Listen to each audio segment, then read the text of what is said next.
ఏదో భిక్షగాళ్ళకి మారిగా ఏదో మీరు దానం చేసినట్టు బిహేవ్ చేస్తే కరెక్ట్ కాదు. ప్రభుత్వం యొక్క ఇమేజ్ వెల్ఫేర్ సక్రమంగా డెలివరీ కావాలి. టేక్ ఇట్ ఫర్ గ్రాంటెడ్ కాదు.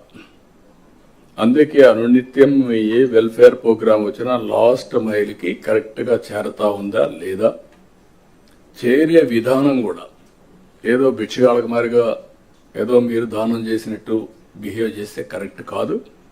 ఒక బాధ్యత తీసుకొని ప్రతి ఒక్క ఆఫీసర్ కూడా లాస్ట్ మైల్లో ఉండే ఆఫీసర్ బెనిఫిషరీకి చేర్చే విధానం చాలా ముఖ్యం. ఆ విషయం కూడా మీరందరూ కూడా హ్యూమన్ యాంగిల్తో వాళ్ళు పనిచేయాల్సిన అవసరం ఉంది. ఒక పక్క సంక్షేమ కార్యక్రమాలు చేస్తూనే మీరు ఒకసారి చూస్తే పోలవరాన్ని గాడిన పెట్టాం.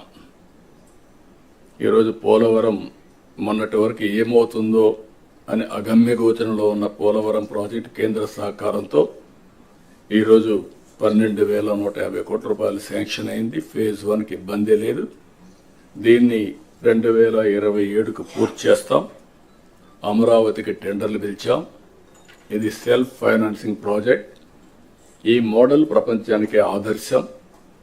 35 వేల ఎకరాలు, 29,000 మంది రైతులు, ఒక్కరు కూడా కోర్టుకు పోకుండా స్వచ్ఛందంగా ముందుకొచ్చి ల్యాండ్ పూలింగ్